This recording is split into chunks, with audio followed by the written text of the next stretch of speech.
Kaija la upas kede isirikale lu iswamata ngesi arino nwegelegela ko Uganda odoketa lauka gwara serre district ngesa buniti aisa nakina poloko idoketa kari kanoteso kyoga akironi kamera kede ailoko na rono na inyiko kisitunga ochor kaija ngesi elipiti tunga aiju lakini au miso kecho sota chamuno ailoko na kotapugan atakiti kaija ebe Obuaira bete itutube kisile olapa okwang okar lukumniara kaisara luni lebuni aite peseni ngini yenim ebilite kisililo iboro lwechor. It's not easy to abandon an addiction.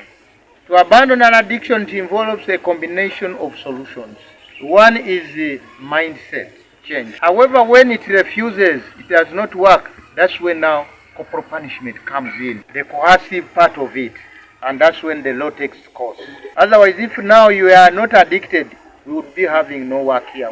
So I want to thank those who have complied to the rule. However,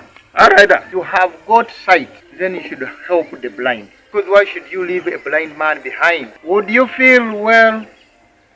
if you are the only person with sight on the village, the rest are blind? So the few who have got, at least who have realized the benefits of compliance to fishing rules and policies should now change the rest. Don't leave it to the fisheries office and also don't leave it to the police and the UPDF because it's all our responsibility. Ineto sapoloko idoketa luegelegela koto noine tao letwana kwana borulu didika ngune yaune agara lu didiko lipu chwe lolo moy chwe sana lu utasa square siboka wangina walakini moy dasa chwe ngono lo square chamajo ale mo bora kitubu ayara kinai lok nar e boy ngon chwe chwe ngon nese boy le koto lokan adde paro waylo adum e diake do haribu be aro nismo haribu be chorda Edonye tikulepe kai donyo gwelete usiono da keso du kai odonye tai donyo alo singara ai gbopa kina nyichi kedera ai todi chuti kwes na meja pugan tete rikam no ngunu be donye te yala nkino ngono inara ngona sota nyi chwe yebo buroni we kokotana ne pu ne sinalo lo agwara we dikota rawu moknete ne polo no oraro do digore no do buko sida okonyo ara ina ne se pu kokotana da nyu to ala lo kerai kasinyi na si ara chwar so de giringon kopoti kyarni soda ngina ajeno ngate pa kesa loko soda lawo onyele polo kite ya pesilo iboro lwechor ko district aloser Jona Chibo ngis abala ebe ekotitunga aminono echor kope ekotor apugan edo nyeti boro railu pe jas kedao no chalo ne beji ne talo ka kichenge pedo troke za gwelo jendo do ne ja achora tait ne ja sungalo na be se raido nyiboro min ne nyamata Kesi oye do lika jula kine skill wona yena hin ai donyo le jok le chama kite Kesi nari tibanda luchelu le chama kite Kesi le pedo tike salu pola idonyo agwele usiboni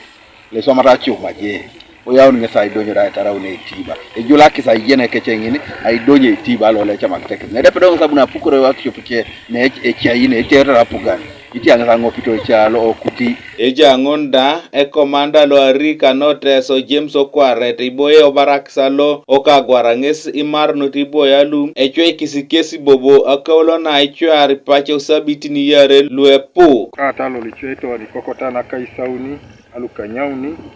woti sei nare kokotana osodi kokota line sauno inguni kokotana 14,400 lukuminto monado pakwata ngoni mita ingunara mita lwa uno ni kokota osodi lo laichwe kini boya under size boya ngule jasi kwap ni size ni kanyule bale kisil ageo no ngo na tubeta bongu kwap nyato sesu no ipobe konyo boya ichweti lolo lukumini wuni akota kanyauni akaisa kanyalu kanyape pieces ari boya nguni namba ikesi osodi boya chwe kini kamba majini bakasa musugu ni monofilament elukumitido pete akwata kanyi akaisa kanyi pieces osodi lola chwe kini iliketa ikushadi chwe iso golu nungu rase elukumitido pe akwatare nesilolo ichwe ikoni Kanuka TV East Patrick Odongo Kosere District